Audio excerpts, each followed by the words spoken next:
हाँ बेटा, सबसे पहले सभी बच्चों से सुप्रभात। और आज इस वीडियो में अपने कक्षा 12 में हिंदी साहित्य जो आपका विषय है, इस विषय पर चर्चा रहेगी। हिंदी साहित्य विषय में पाठ्यक्रम आपका है, पाठ्यक्रम के अनुसार जो आपकी तीसरी इकाई में पाठ्य पुस्तक तरयू का गद्य भाग, इसके दो भाग है बेटा, पद्य भाग और गद्य भाग। तो अपने चर्चा है गद्य भाग को लेकर के। गद्य भाग का पहला पाठ गुल्ली डंडा। गुल्ली डंडा एक कहानी है बेटा, कहानीकार मुंशी प्रेमचंद। यहां मैं आपको बताना चाहूंगा कि इस समय आप सबसे मेरा आग्रह भी है कि आप अपनी तरयू पाठ्य पुस्तक का गद्य भाग का प्रथम अध्याय है वो निकाल लेवे, और जैसे मैं आपको बता रहा हूं मेरे साथ साथ आप उन शब्दों को, बात को, इस कहानी को समझने का प्रयास करें। तो अपने कहानी को शुरू करते हैं बेटा, पढ़ना शुरू करते हैं। देखिए, इसका जो उद्देश्य है, लेखक का परिचय है, वो मैंने पूर्व के वीडियो में आपको करवा दिया है। अब सीधा अपने पाठ पर चर्चा रहेगी बेटा। मूल पाठ पर आ जाओ और यहां से देखो बेटा, आप अपना ये पाठ निकाल करके मूल पाठ से देखिए। हमारे अंग्रेज दोस्त माने या न माने, मैं तो यही कहूंगा कि गुल्ली डंडा सब खेलों का राजा है। एक तो बेटा मुंशी प्रेमचंद, इससे पहले एक बात और सुनिए बेटा, जब कोई रचनाकार किसी रचना को मूर्त रूप देता है, उसकी रचना करता है, लिखता है, तो उसके ऊपर उस समय की आसपास की युग की जो परिस्थितियां होती हैं, माहौल, वातावरण होता है, उसका प्रभाव पड़ता है। रचनाकार होते हैं, कहीं बाहर से नहीं आते बेटा, हम में से ही वही रचनाकार बनते हैं। आसपास का जो वातावरण होता है, उसके अंदर जो घटनाक्रम चल रहा होता है, उसको वो अनुभव करने लग जाते हैं, बड़ी सूक्ष्मता से उसके ऊपर चिंतन मनन करते हैं और फिर अपनी कलम चलाना वो शुरू कर देते हैं। तो मुंशी प्रेमचंद का जो समय था, अंग्रेजों का समय था, यानी हमारे यहाँ शासन था, वो अंग्रेजों का था बेटा, उसमें अंग्रेजी हुकूमत। तो यहां जो कहानी की रचना हुई है, युग समय, इन परिस्थितियों का प्रभाव इसके ऊपर रहा है कि हमारे अंग्रेज दोस्त माने या न माने, मैं तो यही कहूंगा कि गुल्ली डंडा सब खेलों का राजा है। अब भी कभी लड़कों को गुल्ली डंडा खेलते देखता हूं तो जी लोटपोट हो जाता। अंग्रेजों का खेल नहीं है ये खेल, किसका है? भारतीयों का खेल। और गुल्ली डंडा एक ग्रामीण खेल है जो सब खेलों के अंदर क्या होता है बेटा? श्रेष्ठ। राजा बताया लेकर, श्रेष्ठ इसलिए बेटा कि ये सस्ता है, इतना खतरनाक जोखिम भरा भी नहीं है। ठीक है, गुल्ली अगर किसी की आंख में लग जाए खेलते समय तो वो आंख के लिए जोखिम जरूर है, लेकिन जब आप क्रिकेट खेलते हो, क्रिकेट की जो बॉल होती है, गेंद जो होती है, वो बड़ी सख्त होती है। अगर सर के टकरा जाए तो सर फट सकता है। हाथ पांव भी कई बार टूटते हैं, हाथों की उंगलियां टूट जाती है, घायल हो जाती है, जख्मी हो जाती है। आए दिन आप क्रिकेट देखते हो। तो गुल्ली डंडा है वो सब खेलों का राजा है, श्रेष्ठ है। अब भी कभी लड़कों को गुल्ली डंडा खेलते देखता हूं तो जी लोटपोट हो जाते हैं। लेकिन कह रहा है गली में, आसपास में जब भी छोटे बच्चे गुल्ली डंडा खेलते हैं तो बहुत खुश होता है उनको देख करके कि इनके साथ जाकर खेलने लग। उसका मन करता है वो भी बच्चों की तरह उनको देख करके, उसे भी उसका बचपन उसे याद आ जाता है। न लोन की जरूरत, न कोर्ट की, न नेट की, न थापे की। अरे अंग्रेजों के जो खेल होते हैं ये महंगे होते हैं, खर्चीले होते हैं, और इनके लिए बहुत से संसाधनों की आवश्यकता पड़ती है, लोन की, कोर्ट की, नेट की, थापी की। थापी यानी बैट हो गया कि। और यहाँ गुल्ली डंडे में क्या है बेटा? एक इतनी सी लकड़ी, एक लंबी लकड़ी, बस छोटी लकड़ी काट करके दोनों कोनों को तीखा कर लो, लकड़ी हाथ में डंडा बना लो, आपका खेल शुरू है। मजे से किसी पेड़ से एक टहनी काट ली, गुल्ली बना ली और दो आदमी भी आ गए तो खेल शुरू हो गया। क्रिकेट के लिए अंदर 11 चाहिए, तो यहाँ तो 2 से भी काम चल सकता है। 11 लड़के या 11 बंदे इकट्ठे करना बड़ा कठिन काम होता है। चलिए बेटा, विलायती खेलों में सबसे बड़ा ऐब है, ऐब का मतलब कमी कह दो, दोष कह दो, कि उसके सामान, वही बात बेटा। अंग्रेजी खेल क्रिकेट है, बास्केटबॉल है, जो भी है बेटा, बैडमिंटन है, इनके सामान जो होते हैं वो महंगे होते हैं, जब तक कम से कम 1 सैकड़ा न खर्च किया, मतलब कम से कम 100 रुपए। खिलाड़ियों में शुमार नहीं हो सकता, यानी खिलाड़ियों में उसकी गिनती नहीं हो सकती। यहाँ गुल्ली डंडा है कि बिना हर फिटकरी के तो खरंग, लेकिन ये गुल्ली डंडा है जो सिर्फ बिना हर फिटकरी के भी खर्चा बिल्कुल भी न लगे, खर्चा न लगे, काम भी हो जाता है। एक मुहावरा है, मुहावरे का क्या है, ये खर्चा भी नहीं लगता है और काम भी हो रहा है। तो अंग्रेजी खेलों तुलनात्मक जो अंतर है वो लेखक ने यहां बताया है, अंग्रेजी खेल और भारतीय खेल। इसके अलावा पर हम अंग्रेजी चीजों के पीछे ऐसे दीवाने हो रहे हैं कि अपनी सभी चीजों को अरुचि हो गई। ये पश्चिम की भौतिकवादी संस्कृति का दुष्प्रभाव जो है, और उसका दुष्प्रभाव इतना है कि धीरे धीरे हम अपनी स्वदेशी चीजों को भूल रहे हैं और विदेशी चीजों के पीछे भाग रहे हैं। अंग्रेजी चीजों को पाने के लिए दीवाने हो रहे हैं, पागल हो रहे हैं, अपनी चीजों से अरुचि को लगाव नहीं रहा है। स्कूलों में हर लड़के से 3-4 रुपए सालाना केवल खेलने की फीस की ली जाती है। सरकार, जब आप स्कूल के अंदर विद्यालय में जाते हो, दाखिला लेते हो, दाखिला लेने के बाद में 6 कक्षा में आगे क्रमोन्नत होते हो, दूसरी कक्षा में चले जाते हो, तो क्रीड़ा शुल्क लगता है, खेल शुल्क जिसको, वो आपके लिए 2-4-5 रुपए बहुत कम होता है, ज्यादा नहीं होता है। किसी को यह नहीं सोचता कि भारतीय खेल खिलाएं जो बिना दाम कोड़ी के खेले जाते हैं। और यही सरकार जो रुपया पैसा इस तरह से इकट्ठा करके बच्चों पर खर्च कर रही है। और अब खेलों के अंदर शारीरिक शिक्षक होते हैं, प्रशिक्षण देने वाले होते हैं बेटा, वो बच्चों को प्रशिक्षण देते हैं, उनको बताते हैं खेलों का महत्व, उनके साथ बच्चे बन करके वो खेलते भी हैं सारी बातें वो सिखाते हैं, दाम कोड़ी के लगे कोई खर्चा नहीं होता है। अंग्रेजी खेल खेलने के लिए आपके पास रुपया पैसा धन होना चाहिए। गरीब लड़कों के सिर क्यों यह व्यसन मानते हो, व्यसन आदत। अब देखिए बेटा, बच्चे होते हैं, बच्चे मन के सच्चे होते हैं। अब बड़े घर के बच्चे हैं, अमीर घरों के बच्चे हैं, उनके पास तो खेलने के सारे संसाधन मौजूद हैं, गरीब के पास वो चीजें नहीं। जब गरीब बच्चा वो देखता है तो उसका मन भी तिलमिला उठता है। तो लेखक कह रहा है गरीब लड़कों के सिर क्यों यह व्यसन आदत। अब गरीब देखेंगे तो उनका अनुकरण करेंगे, नकल करेंगे, तो वो एक आदत उनके अंदर क्यों डाल रहे हो आप। ठीक है, गुल्ली डंडे से आंख फूट जाने का भय रहता है, तो क्रिकेट से सर फूट जाने का, तिल्ली फट जाने का, तिल्ली तलवा, इसके अलावा टांग टूट जाने का भय नहीं रहता है। अगर हमारे माथे में गुल्ली का दाग आज तक बना हुआ है तो हमारे कई दोस्त भी हैं, ऐसे भी हैं जो थापी को वैसाखी से बदल बैठे। लेकर क्या कर रहा है बेटा आगे देखिए भाई, क्रिकेट से सिर फूट जाने का, तिल्ली फट जाने का, टांग टूट जाने का भय नहीं रहता। लेखक ये कह रहा है बेटा कि गुल्ली डंडा जो खेल है, गुल्ली डंडे से आंख फूट जाने का भय रहता है, क्रिकेट से सर फूट जाने का, तिल्ली फट जाने का, टांग टूट जाने का,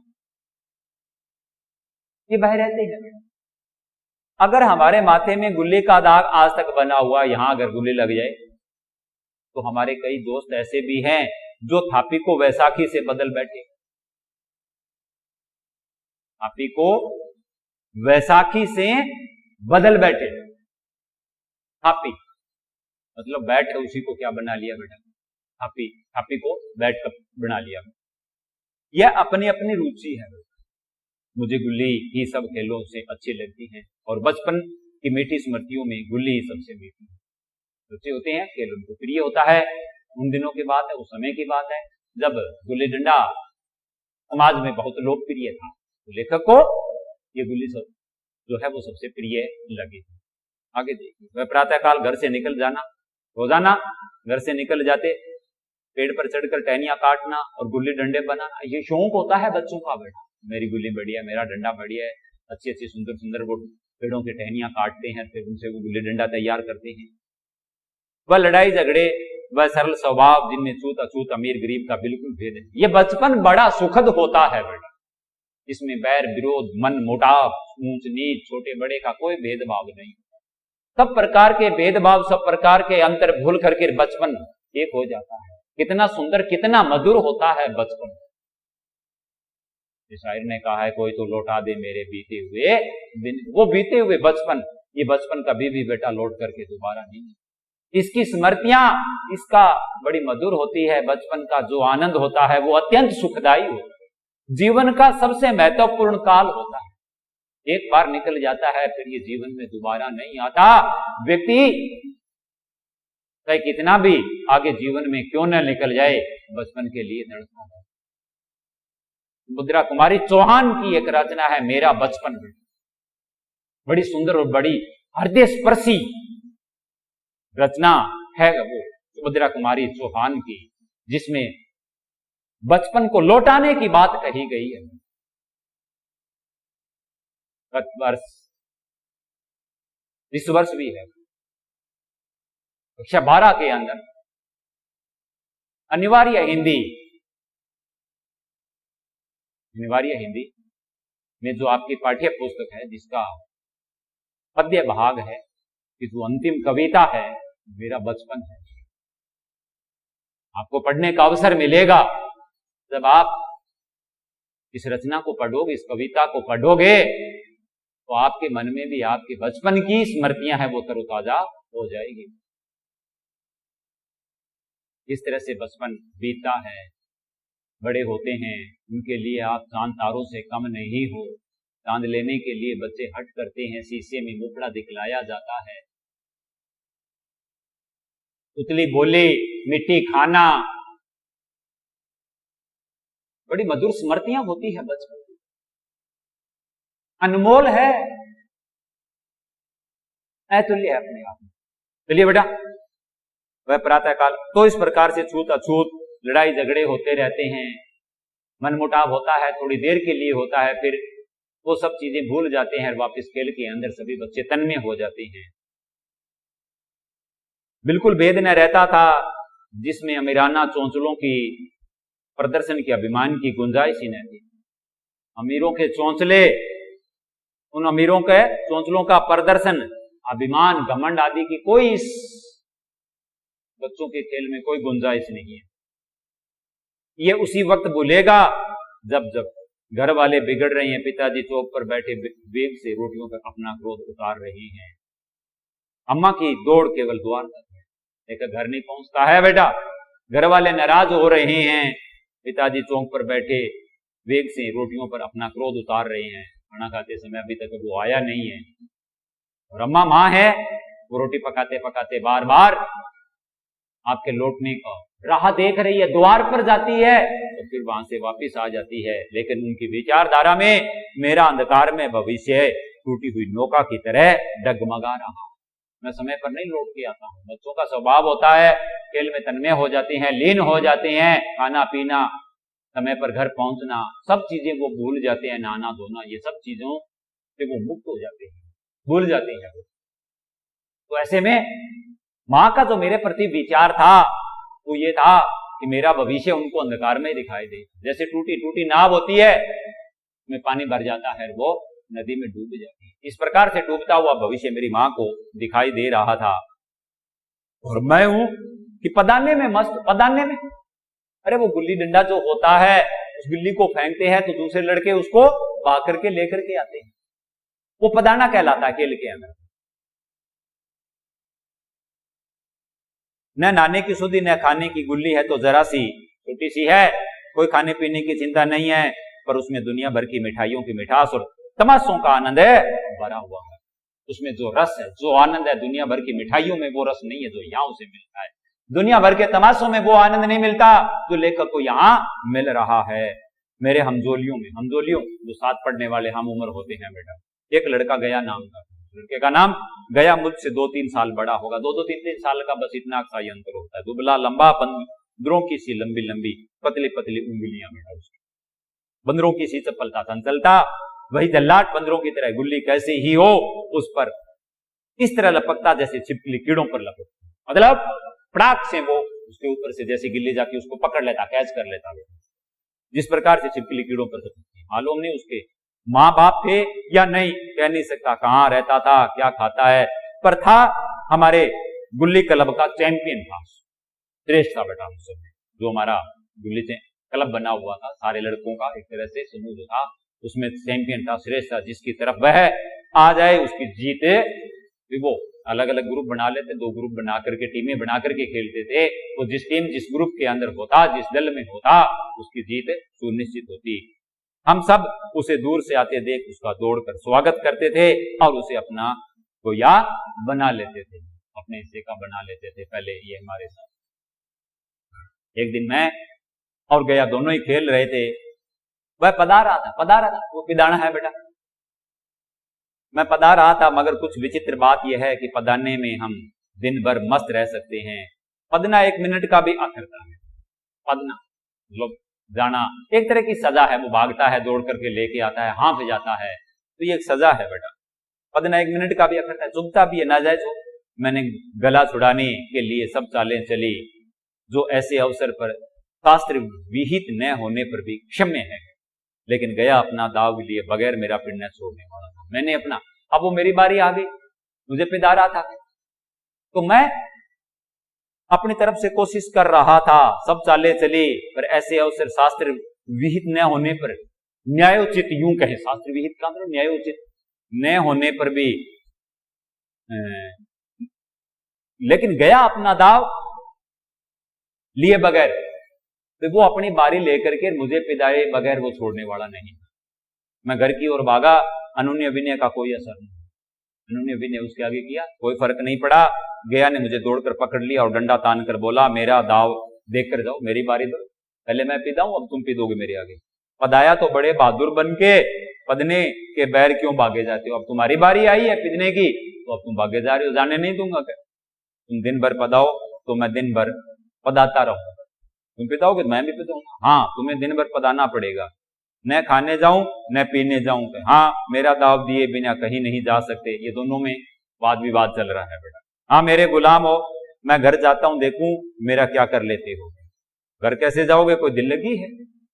दाव दिया है, दाव लेंगे, बारी दी है, पिदा मैं भी, तुझे भी पिदना पड़ेगा। अच्छा कल मैंने अमरूद खिलाया था, वह लौटा दो, वह तो पेट में चला गया। बच्चा है, बहाना बना रहा है, कह रहा है अमरूद दिया था ना तुझे, लालच दिया था, प्रलोभन दिया, निकालो पेट से।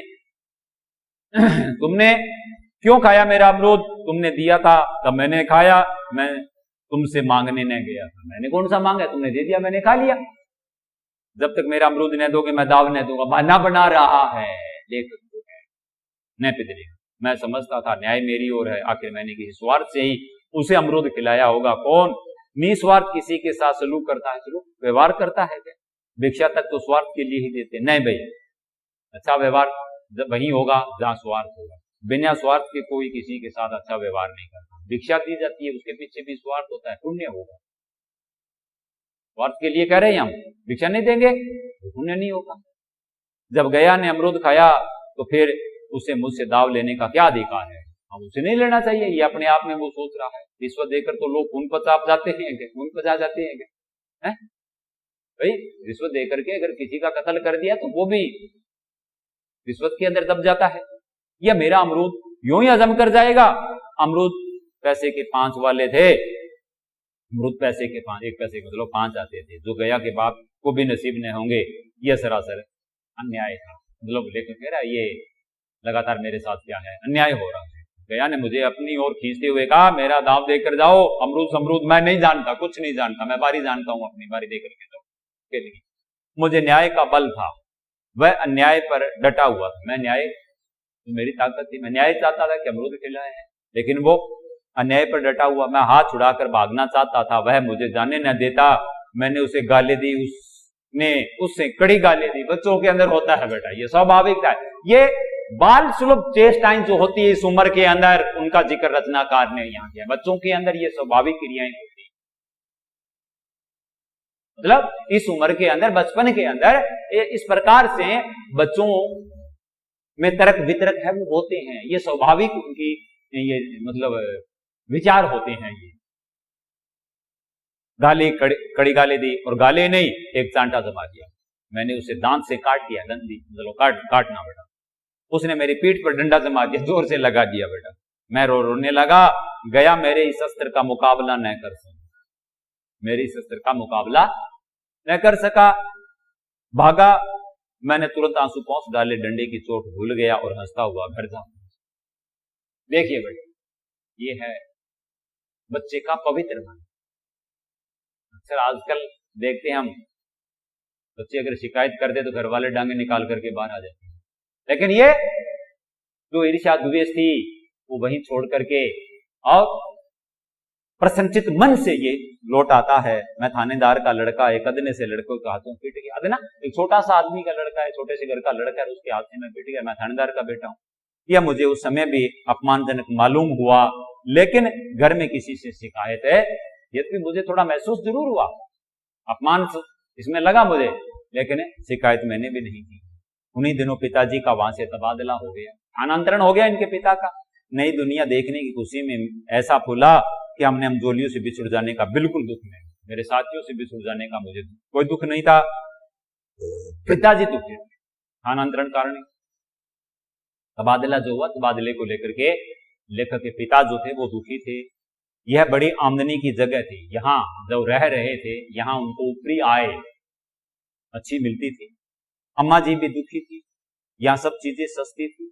माँ इसलिए दुखी थी कि खाने पीने की जो भी चीजें हैं वो सस्ती मिलती हैं, और मोहल्ले की स्त्रियों से गहराव सा हो गया, गहराव एक लगाव हो गया, घर जैसा लगाव हो गया है। आसपास जान पहचान, उनके साथ आना जाना, उठना बैठना, अपनापन उनके अंदर उसकी माँ को दिखाई देता है। ऐसे ऊंचे घर हैं कि आसमान से बातें करते हैं। वहां के अंग्रेजी स्कूल में कोई मास्टर लड़के को पीटे तो उसे जेहल हो, बड़े आसमान से, बड़े ऊंची ऊंची, जहां जाएंगे वहां ऊंची ऊंची कोठियां हैं, बड़ी बड़ी अट्टालिकाएं हैं, और अंग्रेजी स्कूल ऐसे हैं कि वहां अंग्रेजी स्कूलों के अंदर, मतलब वहां के स्कूलों के वातावरण की बात कही गई है। अगर कोई अध्यापक वहां किसी बच्चे को पीट भी दे तो उसे जेल को बोलते हैं, यातना, मतलब जेल के अंदर जो यातना दी जाती है, तो एक तरह से सजा हो जाए, जेल हो जाए।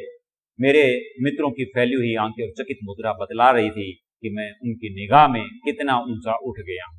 हैरानी वाली बात है मेरे मित्रों की आंखों में कि मैं बहुत ऊंचा हूं उनसे। बच्चों में मिथ्या को सत्य बना लेने की शक्ति है, झूठ को सही बना लेने की शक्ति है, जिसे हम जो सत्य को मिथ्या बना लेते हैं। क्या समझोगे उन बेचारों को मुझसे कितनी स्पर्धा हो रही थी, मानो कह रहे थे तुम भगवान हो भाई, जाओ, हमें तो इसी उजड़ ग्राम में जीना भी है, तुम जाओ। मेरे साथी, मेरे हमजोली मुझसे यही कह रहे थे, इसी गांव में जन्म लिया, हम तो यही रहेंगे, तुम जाओ। 20 साल गुजरे। लेखक उसके पिता का तबादला होने के बाद में उनके साथ दूसरी जगह चला जाता है। अब जब वो यहाँ गांव में थे उस समय उनकी आयु 5 साल, 7 साल, 8 साल, बस छोटे छोटी यही उम्र थी बेटा। अब यहाँ आने के बाद में 20 साल निकल गए। 20 अगर 7 साल का माने तो 27-28 साल का लगभग उसकी उम्र हो चुकी है। अब वो इंजीनियर की डिग्री उसने ले ली है और उसी जिले का दौरा करता, उसी कस्बे में पहुंचा तो डाक बंगले में है।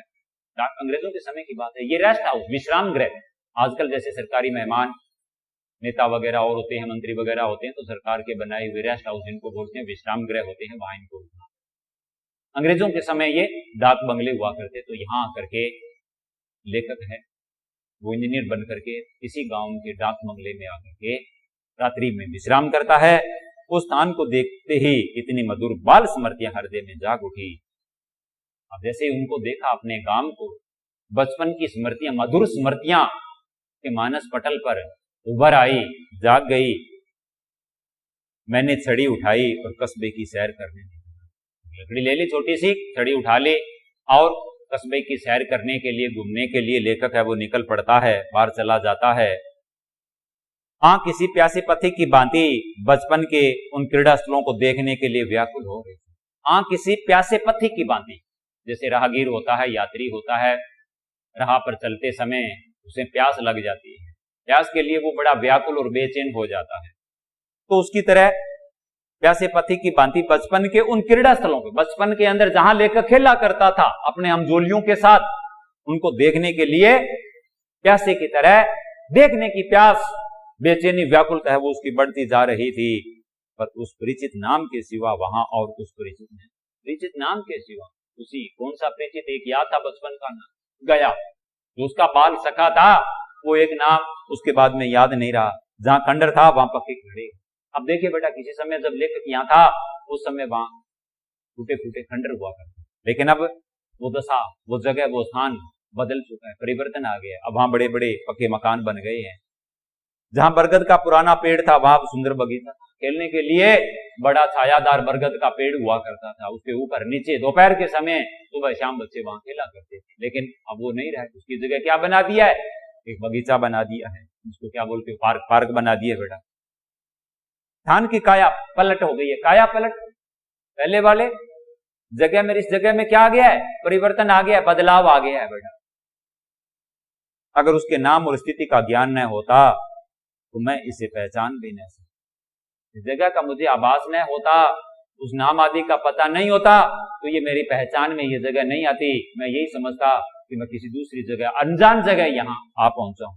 बचपन की संचित और अमर स्मृतियां, संचित बचपन की इकट्ठी की हुई और अमर स्मृतियां जो हमेशा बनी रहती है, वहां खोले अपने उन पुराने मित्रों से गले मिलने को अधीर उठे। वो पुरानी स्मृतियां, पुरानी यादों को देखने के लिए बाहें खोले, हाथ फैला करके पुराने मित्रों से, उन सब पुराने मित्रों से मिलने के लिए, अपने गले मिलने के लिए अधीर हो रही थी, बेचैन हो रही थी। मगर वह दुनिया बदल गई। लेकिन मिले भी तो कौन मिले, वो साथी, वो मित्र, वो बाल सके, वो भी तो बड़े हो गए हैं, घर गृहस्थी वाले हो गए हैं।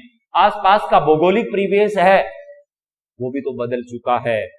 ऐसा जी होता था कि उस धरती से लिपट कर रो, मन करता था, भाव विभोर उन चीजों को देख करके लेखक हो जाता है, भाव विभोर होकर के कह रहा है, उस धरती से, उस जगह से मैं लिपट करके रोऊं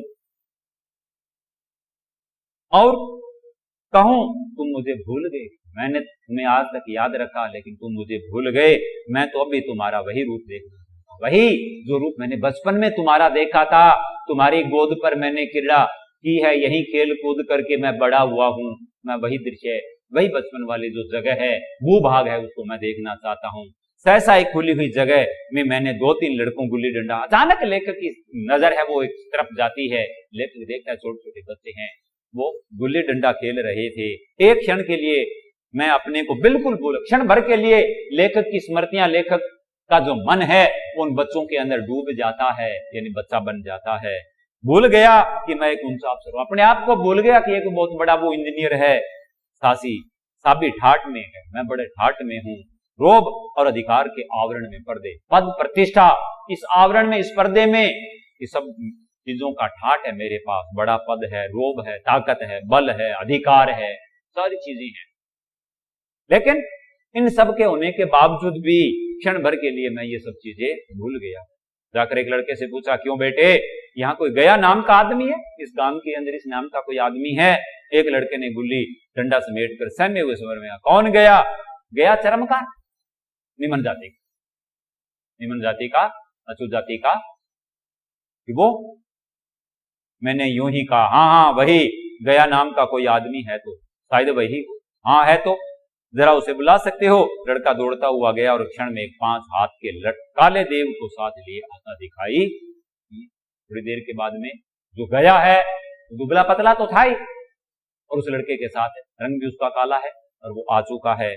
मैं दूर से ही पहचान गया, उसकी ओर लपकना चाहता था कि उसके गले लिपट जाऊं, पर कुछ सोच कर रह गया। बोला, कहो गया मुझे पहचानते हो? गया मुझे पहचानते हो? गया ने झुक कर सलाम किया। हाँ मालिक, भला पहचानूंगा, क्यों नहीं, आप मजे में रहेंगे, बहुत मजे में। तुम अपनी कहो। डिप्टी साहब का साइस हूं, डिप्टी साहब का साइस हूं, मतलब जो बड़े अधिकारी है उनका मैं साइस हूं। मतई, मोहन, दुर्गा सब कहां है? कुछ खबर है? अपने संगी साथियों के नाम ये लेकर के कह रहा है, गया से जो बचपन के साथ लेकर के खेले कूदे हैं। मतई तो मर गया, दुर्गा और मोहन दोनों डाकिये हो गए। मैं तो जिले का इंजीनियर, वो डाकिये बन गए हैं और मैं अपने जिले का क्या बन गया? इंजीनियर बन गया। सरकार तो पहले ही बड़े जहीन थे। अब कभी गुल्ली डंडा खेलते हो? गया ने मेरी और प्रश्न की आंखों से देखा। अब गुल्ली डंडा क्या खेलूंगा सरकार, अब तो धंधे से छुट्टी ही नहीं। काम से फुर्सत नहीं है। आओ आज हम खेलें तुम पदना, हम पदेंगे तुम्हारा एक दाम हमारे ऊपर है, वह आज ले लो। ये बेटा अपनी कहानी चल रही है, अभी पूरी नहीं हुई है, साथ साथ में मैं इसकी आपको व्याख्या बता रहा हूँ, समझा रहा हूँ। आप हर संभव कोशिश कीजिए बेटा, मेरे साथ मेरे बताई हुई बातों को समझने की कोशिश कीजिए। केवल कहानी पढ़ना ही कोई बड़ी बात नहीं है, पढ़ने के साथ साथ उसका जो भावार्थ है, उसका जो मतलब है, वो भी ग्रहण करना जरूरी है। प्रयास रखें, कोशिश करें बेटा आप मेरे साथ मेरी बातों को सुनने की, और शेष इस कहानी से संबंधित जो बातें हैं ऐसा है वो अगले वीडियो में करेंगे। तब तक के लिए धन्यवाद।